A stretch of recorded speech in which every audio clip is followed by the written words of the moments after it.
Anyway, okay. Well, tonight, generally we're accustomed to having individuals come in and talk about the wonderful things they saw through the telescope. But today we're doing the old switcheroo.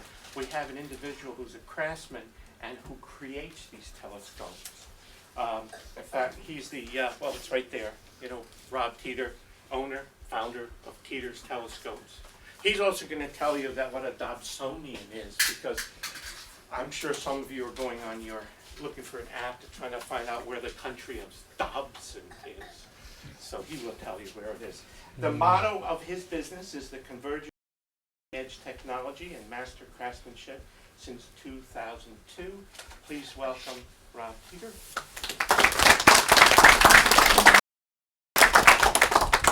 Hi guys, how's everyone doing tonight? Good. Good. Well, thank you guys for coming out to hear my talk this evening. I was a little worried that some of you may have heard my talk a couple years ago, since some of this talk is taken from that and I've added a little bit to it, but it looked like we had a lot of new members, a lot of new faces here. So hopefully this material is all new to everybody and will be as interesting as possible. So yeah, like John said, my name is Rob Teeter. I own a small company called Teeter's Telescopes, and we build, design, manufacture, deliver, and service custom-made telescopes for amateur astronomers, and we're getting a little bit into the professional astronomer category as well. So let's get into it. Just to give everyone a little bit of history behind who I am and who the company is. It started with me in 1998 at this place called Stellafane.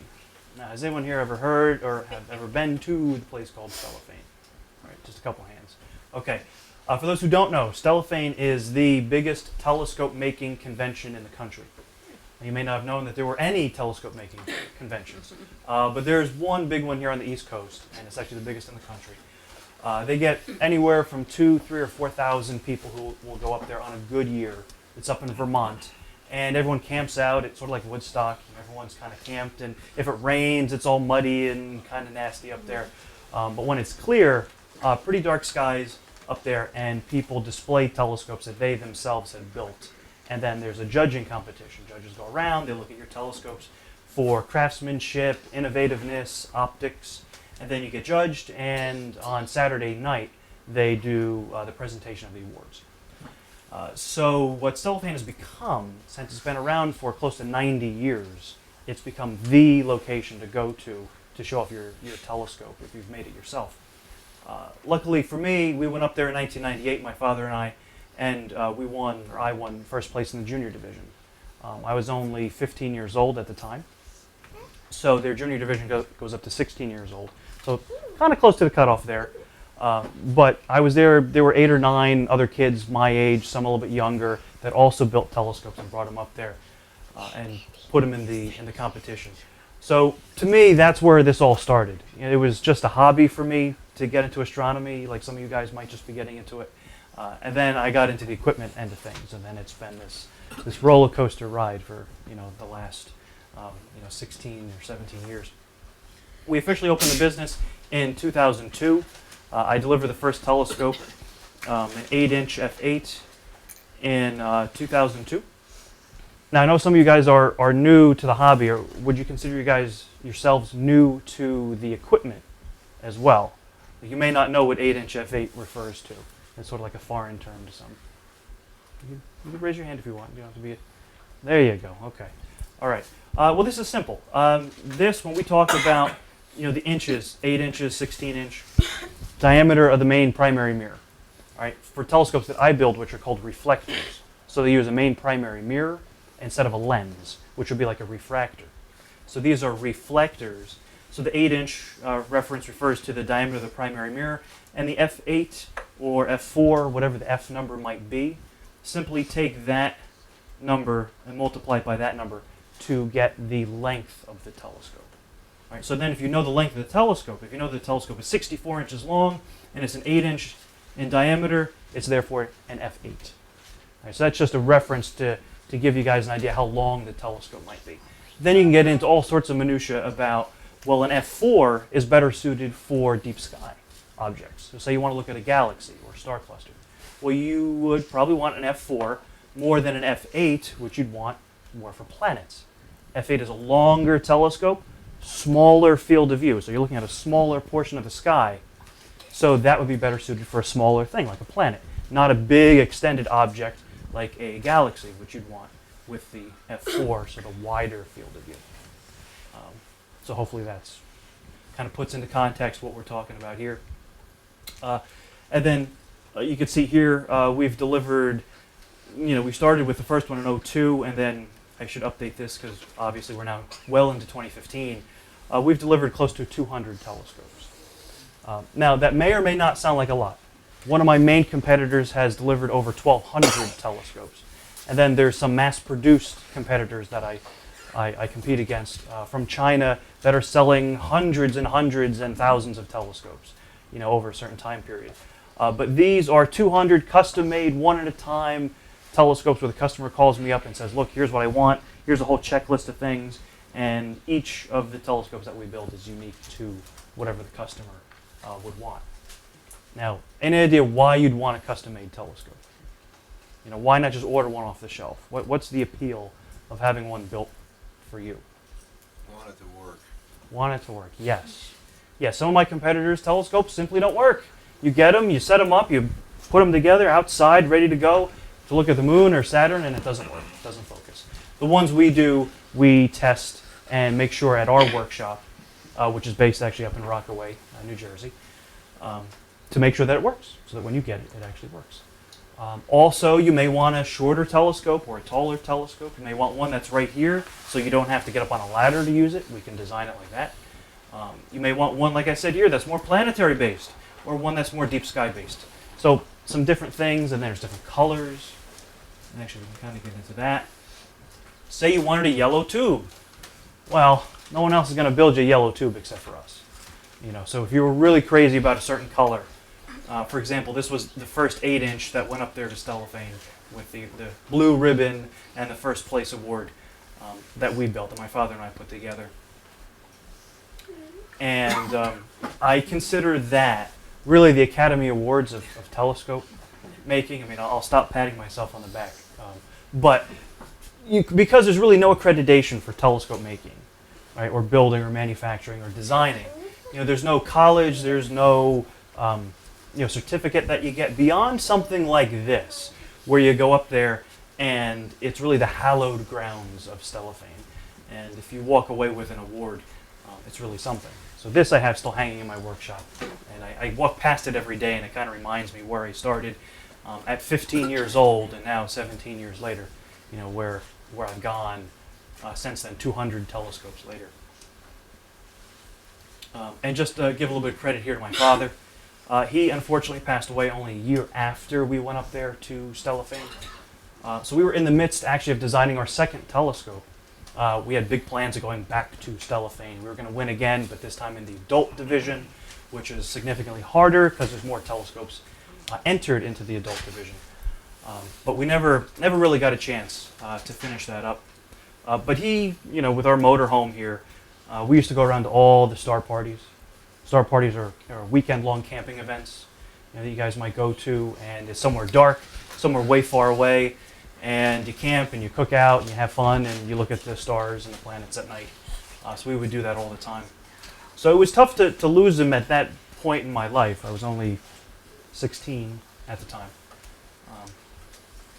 So it took me to have some time off to get this telescope done. This was the second one that we built. Now, also, just to give you guys another idea of the terms that we're using here, this is a truss Dobsonian. Now, actually, to take one more step backward, a Dobsonian telescope. Does anybody know what that is? Or does anybody not know what that is? We've never heard. What is a Dobsonian telescope? Okay, good. A Dobsonian telescope is simply a telescope that goes up and down and left and right. Right? Really, really simple. Before the Dobsonian, which is named after John Dobson, a member of the San Francisco Sidewalk Astronomers, he came up with the design in the late 1970s. The telescopes used to be on these big, heavy-duty, heavy metal mounts where the telescopes would go like this and like this. So it wasn't very user-friendly. It was an equatorial mount. So it was made more for, tracking the stars, whereas a Dobsonian mount was more point and shoot, if you will. More up and down and left and right. Like if you want to get to that star right there, you just move the telescope up there and there you go, and you find it. Rather than having to move it like this, and then up like this, and then over like this, and then like that, and then you finally get to the star, like with an equatorial. So it was a big, vast improvement in ease of use, and it also allowed you to have big telescopes for not a lot of money, and not on a huge, like I'm referring to here, a big, heavy mount that you have to carry around if you want to be portable with your telescope. So that was the Dobsonian, which was in a solid tube. This here, you see this cloth, this is what's called a shroud. Underneath of that are 8 poles, right, sort of like tent poles. And that's all that stands between this box and this drum up top. So that allows you to take this drum off, the poles out, and you're just left with the boxes on the bottom. So you're not trying to transport this giant tube, this big around, this long in your vehicle. You can actually just transport this drum and then the boxes on the bottom and then the poles fold up real small. So that's the beauty of the truss Dobsonian. So it's a Dobsonian because it just goes up and down and left and right. But the truss refers to the truss shape that the poles make here. They make triangles on each side. So here we go. Here's actually a picture without the shroud on the cloth shroud. So you see the poles up there. So then, again, just a little bit more background on me. I started at Bucknell University in Pennsylvania. Didn't like it there. I visited, loved it, lived there for a semester, hated it, transferred home. Kind of what I thought at the time was a big mistake. Turned out to actually be a pretty good decision. Because I transferred home to community college down in Monmouth County, where I used to live. And that's when I said, I've got a lot of free time. I'm outside of class. I'm living at home, with my parents. I'm going to start a business. Just said I want to build telescopes. But I built 2 for myself. I can't build myself anymore. So I guess you could, but you shouldn't. You get to a point you have too many. So I said, let me start doing it for other people. And again, that's in 2002 when all this started. And knock on wood, we've had a backlog of work ever since then. We've never had to wait for the phone to ring or twiddle my thumbs waiting for the next order to come in. So thankfully, there's been enough of a market, even in that downturn in 2007 and 8 when the economy was terrible and a lot of people were out of work. Fortunately, telescope orders were still coming in, so we were able to stay busy. And the one thing that really allowed us to grow the business and able to get us to kind of get a foothold and get into a niche in the market was these type of telescopes. Right, if you take a look here, they all are long telescopes. At the time, everyone was building shorter, more moderately long telescopes. These are longer, these are more planetary based telescopes, especially this guy here. This telescope, if it were standing up, would be 2 feet above the ceiling in here at least. You'd be up on a 6-foot ladder, 4 steps up, trying to look through this telescope. But this customer really wanted this telescope, and nobody else would build it for him. So we were able to do this sort of custom work. Same with this guy. He had a pre-existing mirror in one of those big, heavy equatorial mounts that moved weird and was big and heavy to carry around and bulky. So he had us rebuild it into something like this. So this at a time when the market wasn't huge and there were already a couple big competitors of mine who were really strong in the market. It took me, to find a niche like this to really get going. And then, luckily, this customer came along too. So this is the cherry scope. All right. Again, now something. Why would you want a telescope that maybe was stained a different color? They're all wooden, by the way. Well, because that's what you want. If you're going to be spending a lot of money on a telescope with good quality optics, maybe you want it to look good as well. You want to put it in the corner in the house, in the living room, so that it looks like a neat little piece of furniture sitting there or a conversation starter. You don't want something that's cardboard or chipped or broken or particle board per se. Maybe you want something nicer. So that's what this guy wanted. And he came to me asking and saying that he wanted as deep, rich, and red a stain color as you can find. We went through a lot of different stains to get that red for that customer. And we put that in our booth at the NEAF. Anybody know what NEAF is? I'm sure some of you guys have been there. Anybody ever been? Anybody know? NEAF? Okay. NEAF is somewhere you guys should go. Plan on it. You just missed it, actually. It was in April. It's in April every year. It's the Northeast Astronomy Forum. It's the biggest telescope and astronomy show in the country. And we have it in Suffern, New York. It's only an hour from here, maybe a little bit more than an hour away. It's not that far. People come from overseas. They fly in to get to the show. People come from the West Coast to get to the show. They're really jealous that all we have to do is just drive from our house to get to the show. So you can see all sorts of equipment there, all sorts of neat, cameras, astrophotography. So we had a booth there in '04, and people came over and they were looking at this telescope. They could not believe the color. I was like, it's just a red stain color. What's the big deal? But everybody else in the market was more of a yellow or brown type of stain, a very basic stain color. So this really took off. We've done roughly 153 telescopes since this one. Actually, honestly, now it's more. 108 of those 153, so 71%, have been this cherry color. Now, we give everyone the option of what stain color they want. When they call us up and they start the custom telescope process with us, one of the questions, everyone tends to pick this color. So this was a good call. If we had said to this customer, well, no, we're really not, we could get a red telescope. So it, makes a difference for some people. And then we have this one here. This is kind of an interesting story. Again, this is another truss Dobsonian, a lot bigger though. This one's a 17.5 inch. All right. So we had actually closed up shop in '06 because I had a voice in the back of my head, I like to refer to as my mother, telling me to get a real job, that telescope making was not going to pay the bills and was not going to buy me a house and a car and all that stuff. So I went out and I got a real job with my degree in environmental science. And I had to close up the telescope shop. But in February of '08, after being out of business for 2 years, I get a phone call. On the other end, the guy says, "Is this Mr. Teeter, master craftsman and builder of the finest telescopes around?" How do you answer that? "Yes, sir, it is. How may I help you?" So this guy had been watching our progression of the equipment over the years, and he really, really wanted one. Had been saving money and had finally gotten enough money, and then that's when we called it quits in '06. So he was like, "Oh, I was this close to ordering one." He says, "Will you build me just one?" So we went back and forth. I said, "No, I really can't do it. I don't have the space. I'm doing a different job now, so I don't have the time." So he proceeded to call back once a month for like the next 6 months. The phone call, it would ring, and he'd laugh. He'd say about the same thing, every time he'd call. And, I'd give him the same story. "I can't do it, I can't do it, I can't do it." And then finally, after maybe 8 months, I said, "Sure, I'll do it." But what I found was getting set up to do one telescope to be built was just about as easy as, or getting 2 or 3 set up is just as easy as doing one.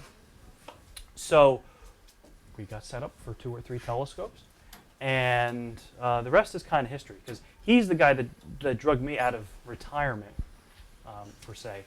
And there's now 150 telescopes since this guy. So luckily, I took that phone call and I decided to take his order. So people in this industry, once you get into the equipment end of things, a lot of times, what you want is what you want, and a lot of people wait for it, and they really, really want that piece of equipment. So like I've mentioned, each one is unique. Each one's designed one at a time, unique apertures. You can see the whole variety of different telescopes that we do. Again, some shorter ones, better for deep sky. Longer, better for planets, more deep sky. And then we get into some more odd, unique work that we do. So let me give you a little bit of background. The telescopes that we're building, not to complicate the matter, but right, they're Dobsonians, right? So they move up and down and left and right, so they're Dobsonians. That just refers to the mounting of the telescope, all right? The optical design is what's called a Newtonian. Anyone know why we would call the telescopes I build Newtonians? Isaac. Yes, right, Sir Isaac Newton. Right, he designed this optical design, back in the 1700s. And it was, or is, still basically just a primary mirror in the bottom and a secondary mirror. Right, the primary in the bottom is parabolic, or paraboloidal, because it's three-dimensional. So it's got this curve on the surface of it, like a satellite dish. And then it reflects light up to a flat secondary mirror that's tipped at 45 degrees and sends the light out the side of the telescope, and that's where you would put your eye to look, to see the image. This is what's called an off-axis Newtonian. Okay, so a little bit different design. Basically, it takes the secondary mirror, instead of having it right in the center, blocking light from getting to the primary mirror and essentially degrading the image, it takes this and pushes it off to the side. Well, what do you have to do in order to get that? Well, you grind, or not you, or the optician, would grind a big mirror, right, with a big parabolic curve in it. And then what he does is he cuts out, with a diamond drill, 4 smaller mirrors from that main parent mirror. All right, so when you're cutting out that smaller mirror, it's still curved. Right, so it still retains the curvature from the main mirror, but it's just a segment. Right, there's 4 pieces, 4 segments of that main mirror. So then this secondary mirror hangs over the old center of the old mirror, of the original mirror. All right, so then that's why you could hang this off the side and have light come in, go right past it. It's not being blocked. Nothing's happening along that secondary mirror. Comes in, reflects off of this mirror, reflects off of here, goes out to the side, and that's where you're looking. So it's a variation on the Newtonian design. We've done a couple of those. We're the only company to build them in this sort of fashion. So they're not very popular. There's some trade-offs. With anything, there's no free lunch. So this telescope, as good as it is on the planets, that's where this on Jupiter and Saturn and the Moon, it's really big, it's bulky, it's heavier than a telescope of similar non-off-axisness would be. So it's not perfect, but again, there are people in this hobby who get really deep into the minutia, and this is what they want. And so we're able to provide that for them. Along with going in this direction, now the market is really going for these shorter telescopes. Everyone remembers where I started, right, with the longer ones, the ones you got to climb up on the 6-foot ladder to look through. These now, the market is going with these shorter ones. All right, this is what everybody wants, because no one wants to get up on a ladder. But here's the thing: why is this? Why hasn't this happened sooner? I guess I could say. Like, why now? Would you want a shorter telescope, and why couldn't you get it before? Well, because that parabolic curve in the face of the mirror, to make a telescope this short, you have to make that curve deeper. All right, so basically, the deeper the curve on the face of that primary mirror, the shorter the telescope. The shallower the curve, the longer the telescope. All right, so to get a telescope like this, that's this short, you have to take out a lot of glass in the center. All right, or the optician does. A lot of man hours, a lot of pushing the glass back and forth, and then turning the mirror and pushing the glass back and forth, or a lot of machine time to do that for you, but then at the end, you still have to do a lot of the finish work by hand. So it takes a lot of time. A lot of opticians weren't comfortable enough. Within the last, I'd say, 5 years, a lot of the opticians have gotten more comfortable. Pricing has come down on some of the parts, and we can now do something like this. We have a big, fat telescope that's really short that you don't need a ladder to look through. Same thing, that was a 20-inch. This is an 18-inch. So we've done a couple of these too. Those are pretty popular. Here's me with a 22-inch. A 22-inch telescope. 10 years ago, a 22-inch telescope would have been twice as long as that. You'd have been up on a ladder looking through it. Nowadays, this isn't such a stretch. Now, fortunately, I had a customer come along a couple years ago now, and he wanted to buy not just one telescope from us, but he wanted to buy two. One he was going to use for visual work, and then the other one he was going to use for photographic work. Astrophotography is what we call it. So here was the thing, just a quick story for everybody. He came to me, he saw me at that show, at that NEAF, Northeast Astronomy Forum, right, that's up in New York State. He came to the booth, he saw our telescopes on display, and he said, look, I want to buy two telescopes, but I'm really not handy. He said, I'm the type of person that does not know what side of the screwdriver to hold to put something together. He said, so tell me how I would put these telescopes together when you ship them to me. You know, when you break them all down, put them in the boxes, ship them out to me, because he's in California. So I went through the whole process with him. I said, you know, you put this box in this box, and you put the poles in, and you put the top on, and you connect the power cables. And, you know, we got about 5 minutes in, and he said, nah, it's really too much for me. He said, I can't really handle that. He said, I'm not going to. He said, how about this? He says, how about if I just fly you out to California and you set them up for me? I said, well, are we talking about me spending the money to get to California, or you, or so how are we doing this? He says, no. He said, you tell me when the telescopes are done, you ship them, and then you tell me when you want to come out, and I'll get you the tickets, and you fly out. So he, really? Like, that's like too good to be true. So I countered. I said, well, I don't fly alone. I said, my wife would have to come too. Oh, that's fine. Bring her along as well. Okay. So we turned it into a week-and-a-half long vacation out there. You know, we did some San Diego stuff, and then we drove up to this guy's place. You can kind of see some of the mountains in the background. He was over by Sequoia National Forest. All right, so like 1 million acres of protected forest land out there. He's at 6,500 feet of elevation. And he bought this piece of property as his retirement plan. He put a dome up on it, and this 22-inch telescope, which if we go back is this telescope here, all right, which is again this one here, so nice and short, so that he could have it in the dome here and just open up the hatch and look out at really dark, really black skies out there. So someone with a lot of money, a lot of expendable cash. This doesn't happen. I've been doing this for like since '02, and it's only happened once, where the guy said, "I'll fly you out. You know, just let me know what it's going to cost, or let me know when you want to come out, and we'll buy the tickets." So this was a good guy to run into. So this was a fun experience. We got to set it up at his place, and we got to stay over. And he had a party at his house. He invited all 8 neighbors that he has over, and they all looked through the telescope, looking at all sorts of neat galaxies and star clusters that night. Saturn was up as well, so we saw that.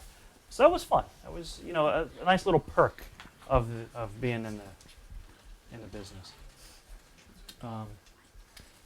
And then again, we get some interesting requests. This is a customer of mine, Juno from South Korea. He contacted us, and he had 2 requests. He said, I'm short, so I want a very short telescope, and my favorite color is orange, so I want my telescope to be orange. So I said, okay. I said, I think we could do both of those for you. So this is a 20-inch f3. So again, 20 inches in diameter, f3, so it's only 60 inches long. All right, very, very short.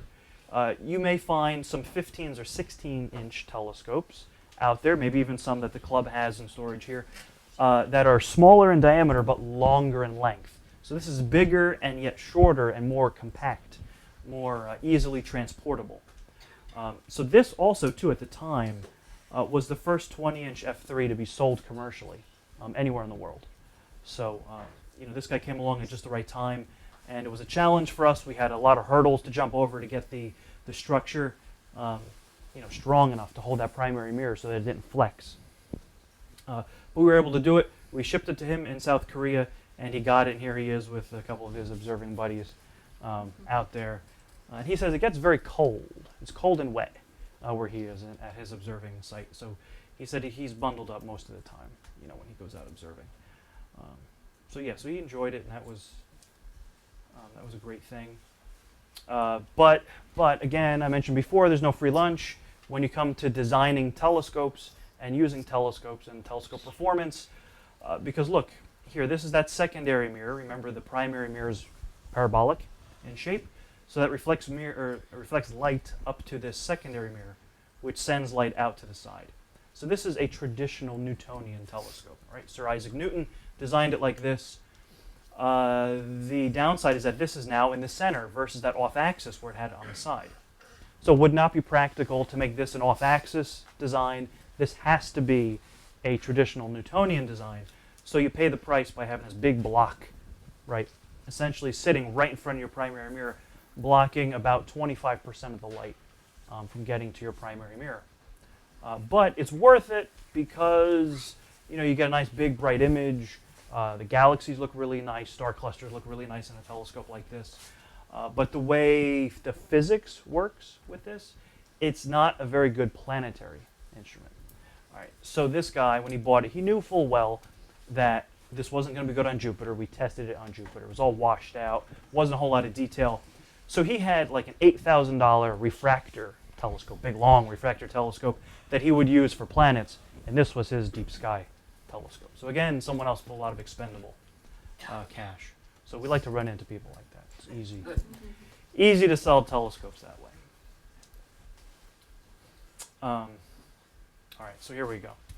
So what we call fat light cones and big secondary mirrors. All right, here's a picture of me holding the secondary mirror. All right, that secondary mirror up top for the to catch, because essentially you have a cone of light coming off of that parabolic primary mirror.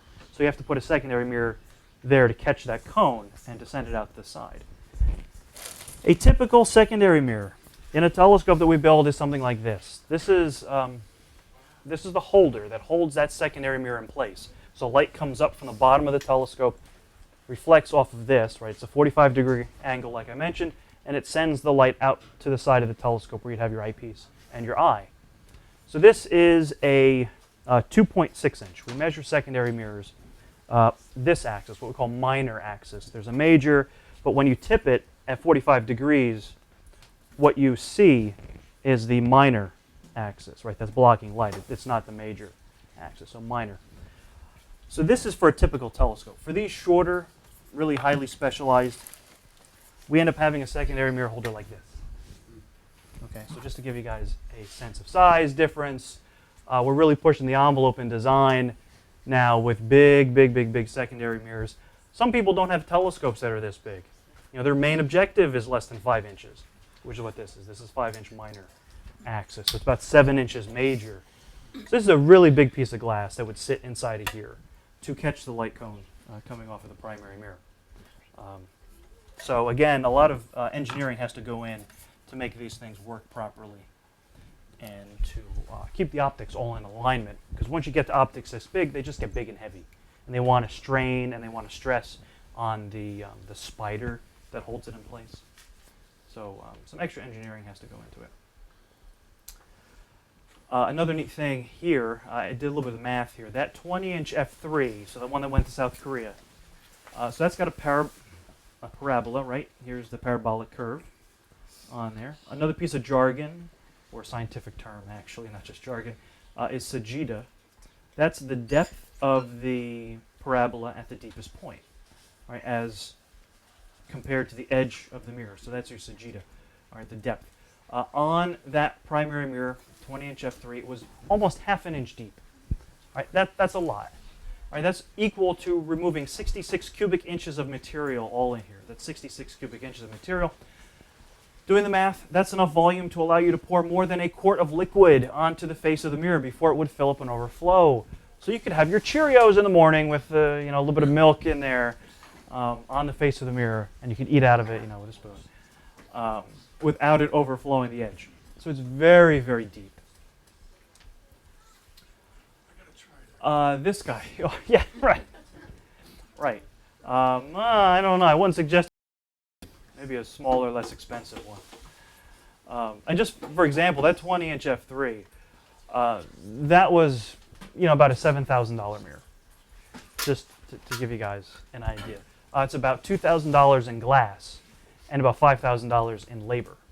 So a lot of money once you get to this level. because again, each thing's made one at a time. So R.F. Royce, for those who don't know, he's one of the bigger names in mirror making. He's one of the master opticians out there. He says whether I'm making a mirror at f8 or a mirror at f4, my job is still the same, right? He still has to make a parabolic curve. He still has to make it very well corrected to a perfect parabola. And just think about this too. You're talking about 1/1000th of an inch, right, or less than the thickness of aluminum foil. That parabolic curve has to be perfect. It can't deviate. It can't get lumpy. It can't go off this way. It's got to be absolutely perfect to give you that really good, clean image of Jupiter or Saturn or the star cluster at the eyepiece. So he says it's more difficult. Basically that's the summary of his quote, is that these guys are admitting that they can't make as good a mirror with really short, really deep curves as they can a shallower curve. Right? It's a lot easier to do it the other way, to make these planetary telescopes. So the market is evolving. One thing you'll find is, these telescopes also have another problem. Again, no free lunch. Right? There's all sorts of things you got to think about when designing a telescope. One thing is this term here called coma. All right, it's not something you hit your head and you go to sleep for months and months in a coma. No, this is coma in terms of the image at the eyepiece when you're looking through the telescope. It's funny, you'll see the center of the field of view. So you're looking in the eyepiece and you see a star cluster. In the center, it's all in focus. On the outside edges, it's out of focus. So then you turn the focusing knob on the telescope. You bring the outside into focus, but now the inside goes out of focus. So it's this back and forth of focus that will really degrade the image at the eyepiece. That happens way more readily with these really short telescopes. So a company called TeleVue had to come out with a corrector for this. All right, so now yet another piece of equipment you have to buy, all right, to make these telescopes work better. But thankfully, when they came out with it, they designed it to go down to this f3, this really short focal ratio. So something else that we have to plan in to the design of the telescope, including ones now where it's actually built into the focusing unit here. So this would be your knob that you would turn to bring the image into focus. So this has the corrector built right into the focuser. And then we're pushing the boundaries to a thickness. I don't know if you guys really thought about how thick these mirrors are, but 2-inch thickness is considered thick for a primary mirror on the bottom of that Newtonian telescope. We're now down nowadays under an inch, sometimes just over an inch, and as thick as 1.5 inches. But the days of 2-inch thick glass are done, really. So we're going thinner than that now. And then we have to have edge support systems here. Again, more minutia into the fact that you have that mirror sitting in the back of the telescope, right? So here's the back side of the mirror, right? It's the other side that has the parabolic curve in it. You can't just kind of sit that mirror in there because it's so sensitive that if it's not supported on the lower edge here, the mirror will actually what we call potato chip. All right, so it's going to change shape. So that optician spent all that time putting that really nice parabolic curve on there, but then as soon as you put it into an inferior support system, that mirror is actually going to change shape. It's going to flex. All right, and it's not like you're going to be able to see it flex. Or you're going to put it in there, it's going to look good until you look through the eyepiece, and then the image is going to be all sorts of mush. And that's because that mirror bent more than that 1/1000th of an inch thickness there. It changed shape. If you look at it with a tester, it looks like a potato chip, essentially. So it looks all kind of wonky. So you don't want to do that, obviously. So we have to come up with all these elaborate designs here for what's called a sling design that comes down and holds the lower edge of the primary mirror, and it has to be at a certain spot on the mirror. So it gets kind of crazy to be able to do that just right. The other thing that is a problem with these telescopes is that if you were just to take it from your living room and put it right outside, it's not going to work. Right? It'll work, okay, kind of, but the images again are going to be really soft. You're not going to get a nice clean focus because you have your primary mirror, all right, which is at a certain temperature. Your ambient right? The surrounding air outside is at a certain temperature. And the two are totally different. What does that mean? Well, that means you're going to get heat waves, okay, off the surface of the primary mirror. Right, I liken it to heat waves coming off a blacktop in the summer. If you've ever seen that shimmeriness off of blacktop, the same thing is happening to the primary mirror. All right. So this, again, is that parabolic curve on the mirror. So this is your mirror. All right. And as it's cooling down, right, it's inside your house, it's 70 degrees. You bring it outside, it's 50 degrees. It's got to shed that 20 degrees of heat. And it's going to shed it into the optical pathway, right? Starlight that's been traveling for, millions of light years, millions of years, perhaps, from a galaxy millions of light years away. That photon of light is trying to get to your mirror, reflect up, and go to the eyepiece. Well, before it gets to the mirror, it is bent and bent and bent and bent, and then it gets here, and then it gets bent and bent and bent, what we call refracted, right? When we bend light, it's refraction. So by the time it gets to the eyepiece, it's all bent out of shape, essentially, that photon of light. So you have all this roiling and broiling air on there. All right. So essentially, it creates a weak lens. Right? So again, you paid all this money, like that one guy in Korea did, like $7,000 for the primary mirror, to get this really nice curve on the surface, and then you've got this really crummy set of, warm and cool air kind of mixing and going across the face of the mirror, which really messes up the image. So what you have to do then is set up a fan system. Right? We use on some of our telescopes up to 4 fans, right, that suck in air and blow air across the face of the mirror. So essentially you're blowing away that warmer, roiling and broiling set of air, and you're replacing it with what's called a laminar, or a nice uniform flow of air coming out of the fans, blowing across the face of the mirror, and then out the other side. So we say it's scrubbing the boundary layer of air.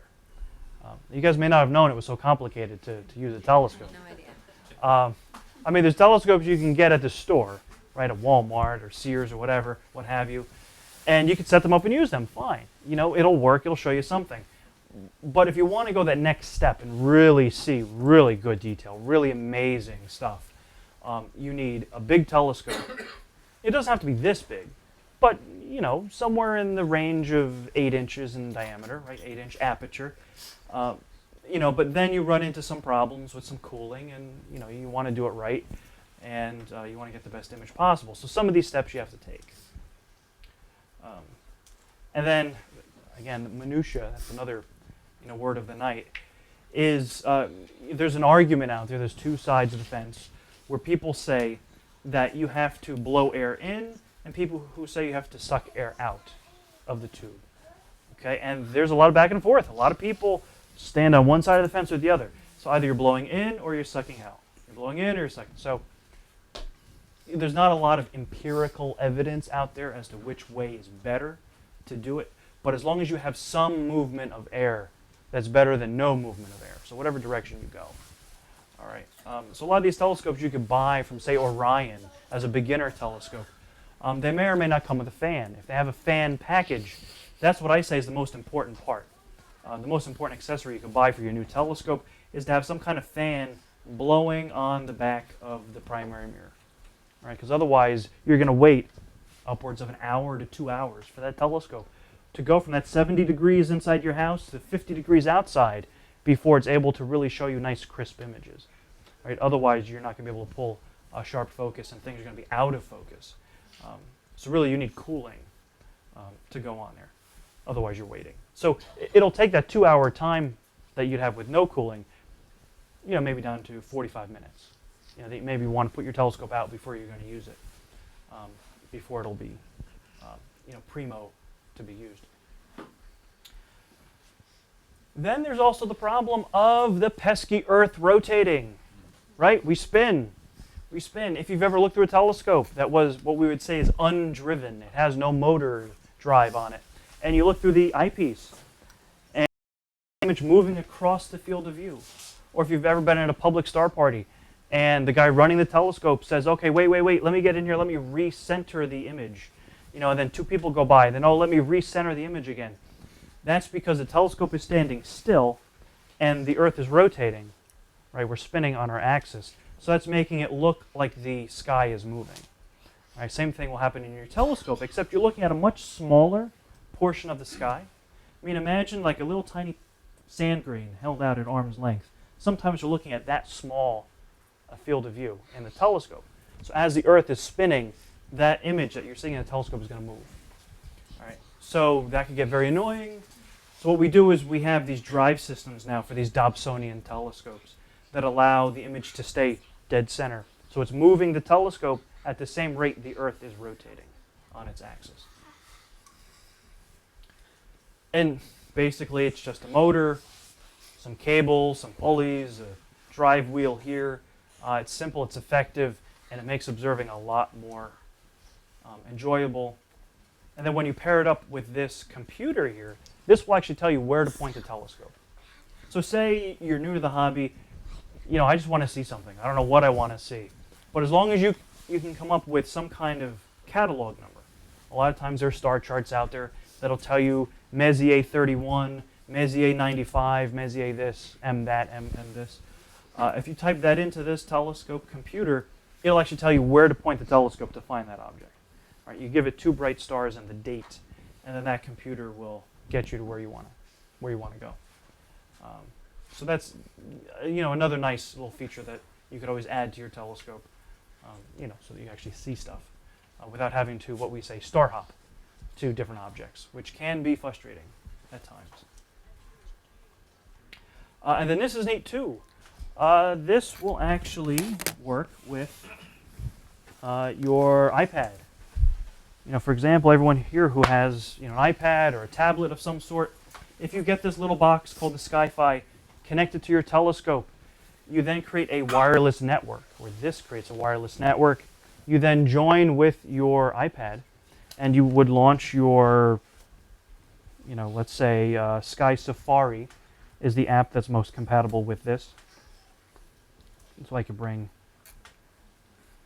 that up. Sky Safari here is made by the same company that makes this Southern Stars SkyFi unit. So then essentially what you're doing on this is as you move the telescope, this is tracking where the telescope's pointed wirelessly. All right, so like I said, this sets up the wireless network. You join the network, you launch the app, and then you can see exactly where your telescope is pointed right here on the iPad. And then if you have one of those fancy tracking systems that I just showed you, there's a button on here that says Go To. And if you hit Go To, the telescope then moves automatically to the object and begins tracking. So really, really neat.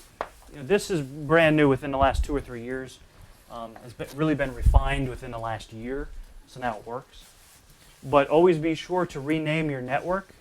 I was at one of these star parties, and there were probably 8 of us all with this unit. They're all brand new. We're all excited to be using it. But we're all joining each other's network because they're all named the same thing. We all left it to the default name out of the box. So I'm hitting this button over here, and this tells me moving, and then mine's not moving, and then his over there is moving, and very confusing. So you got to make sure you rename the default network out there, or else you have some issues. But really cool. And when it all comes together, you can end up with a very, very neat, very slick piece of equipment that, when the Dobsonian was first designed, I mentioned back in the 1970s, it was basically just a light bucket. The tubes used to be cardboard. The bases were very basic, very minimal, exterior type plywood, so nothing really, really nice. And it was just made, the structure to hold this big primary mirror in there so you can get this big bright image of these galaxies far away.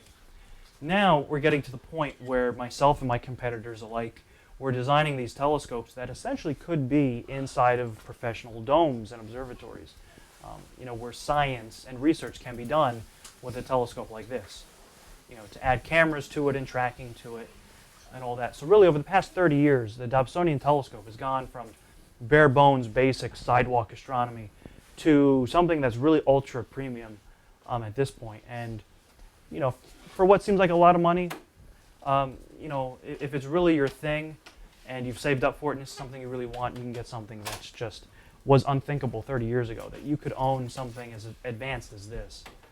So really, it's quite amazing. And then this, I just want to throw this in here, just a little bit to go back on the business. These are some of the quotes I've gotten over the years from customers of mine. These have been emailed to me. I culled through my emails to dig some of these up. So this guy was my first customer. He says, I don't want my scope to have that glossy finish on the wood. He says, you know, the kind that you find in the bar at a brothel. Well, I was 16 at the time. I said, sir, I don't know what you're talking about. He said, I don't have that experience. I don't really know.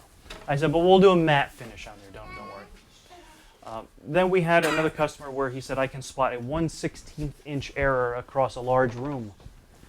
So, you know, I thought to myself, well, is he just telling me how good his eyesight is, or is that a threat? That, you know, when he gets a telescope, he's going to, you know, really go over it with a fine-tooth comb. And then this telescope is a spiritual thing, me and my time machine. Well, now think about that. That actually makes a lot of sense. Because when we're looking up at night, we're not seeing stars as they are, we're seeing stars as they were, because of the distances involved. All right? Even the closest star to Earth, besides the sun, okay, Proxima Centauri is about 4 light years away. So it still takes 4 years for that light to get from that star to us. All right, so we're seeing that star as it was 4 years ago. And then just imagine we're looking at some star clusters that you could see naked eye that are 30,000 light years away. So 30,000 years ago, that light left that cluster and is now at our eyes. And then forget it, once we start looking through the telescope, we're seeing galaxies that are millions of light years away. So then we're seeing that galaxy as it was, say, 30 million years ago. All right, not as it is now, so it could have changed a little bit between then and now. So it really is a time machine. We're really looking back in time. And then this guy was funny. I really hope we can do business together, Rob. Your telescopes are starting to appear in my dreams, and they're messing with my sleep pattern. Well, don't worry, we took care of him. He's sleeping well. And then my wife calls the scope the other woman since I can't stop staring at it. One more thing, not a quote. Some of you may have seen me come in with this ring here. All right, this is one of the rings off the top of our telescope. All right, remember that the telescopes have that drum on top. Well, that drum consists of 2 of these rings. I got a phone call from a customer of mine. He said, Rob, he said, I'm really enjoying the telescope, except every time I touch it, my hands turn black, or I get black stuff on my hands. I said, well, I have no idea what you're talking about. So he looked at it. He said, oh, yeah. He said, the telescope appears to be burnt in some spots. I said, okay, well, I certainly didn't ship it to you that way. So he got back to me. He's like, oh, right. He said, I had my telescope out in my backyard for a family gathering. And I took it out and I showed it. It was during the day. The grandkids wanted to see it. So we rolled it out. We took the cover off so they could see the primary mirror in the bottom. But no one ever capped the mirror. And the telescope was pointed upward. And it just so happened that the sun traveled in front of the telescope. And the sun's light went into the telescope, bounced around, hit that primary mirror, hit that secondary mirror, and at a few different points, reflected off of those optics and hit the wood and essentially vaporized the wood. Right? Luckily, there was no fire. Right? A lot of smoke, no fire. Nobody was hurt. The telescope was fine except for this ring. But if you guys want to come up after the talk, you could actually see how some of this wood is just gone. It's charred. So he got really, really lucky because there are stories out there of people who have pointed their telescopes at the sun accidentally and the whole thing caught fire, not just the ring here. And just imagine, too, if you were looking with your eye through the telescope at the sun, this is what your eye would look like. All right, so don't look through the telescope without a proper filter. All right, if you take one thing away from this talk, it's this right here. This will be your eyeball if you look through the telescope without a proper solar filter. Okay, so that's a no-no. Don't do not forget to use your filter. And then that's it, guys. So that's us, Teeter's Telescopes, up in Rockaway. We have a showroom, manufacturing facility. You guys can come up and see us if you want. But thank you for being such a great audience. I appreciate it. Thank you. I'll take questions if anybody has any. I think we What have. does a 20-inch solar filter cost? Wow, that's pretty pricey. I don't even know I've if anybody. never seen one. You know, right? I don't think there are Please keep your seats full for a few aperture minutes before you, solar before you filters. walk out right now. Just hold on a couple minutes. But something like that. Thank you. I don't even know. You'd have to get what's called an off-axis. right? So it covers the front of the telescope, but it's got a smaller circle to allow in less light. Something like that's got to be That's what I have on my quasar. right. Right. I've So, got a 3-inch quasar, and it's only that. right. It's got the only that smaller big. off-axis, right? You need something like that. Although on these telescopes, honestly, in something like this, even though it's got the cover on it, there's too much possibility that the sunlight could sneak through down here, over here, up here. There could be some opening that the sunlight could get in. And any bit of sunlight inside of that telescope is really a dangerous combination. So really on these telescopes, we don't suggest doing any kind of solar observing with. It would have to be a solid tube, like a refractor type telescope, to do solar. So these are only nighttime, only looking at the deep sky and the planets and everything. So. Does the tracking mechanism do just up and down or rotation sideways as well? It does both. So it does what's called the azimuth and the altitude axes of the telescope. Since objects in the sky, obviously they don't just go straight across. They do follow an arc because the way the Earth is tipped on our axis, if you follow an object across the sky, it makes an arc. Toward the pole, it makes a tighter arc. And then as we get away from the pole star, the arcs get wider and bigger. So that telescope has to be moving in two dimensions, essentially, right and left and up and down, to track that object. So that's why this little computer here has to tell this computer, which then connects to another box down there, how far to move this way and how far to move this way to track. So it's fairly complex. But Like a yoga stick. yeah, they are servo motors, so they're making even smaller steps. So I mean, you can keep an object centered, in less than 1/10 of a degree in terms of off-centeredness. So you'd stay really, really centered on it. May I just interrupt just a moment? Sure. Rob will be here, so you can continue questioning. I want to, first of all, if you've enjoyed what you've seen so far, you ain't seen nothing yet. And we have a volunteer. I mean, we're all volunteers, and there's a donation box in the back near the door. So anything we get, much appreciated. In addition, we have. I just wanted to do this in a more organized way, and then you can stay with Rob and discuss things. We have on the 26th.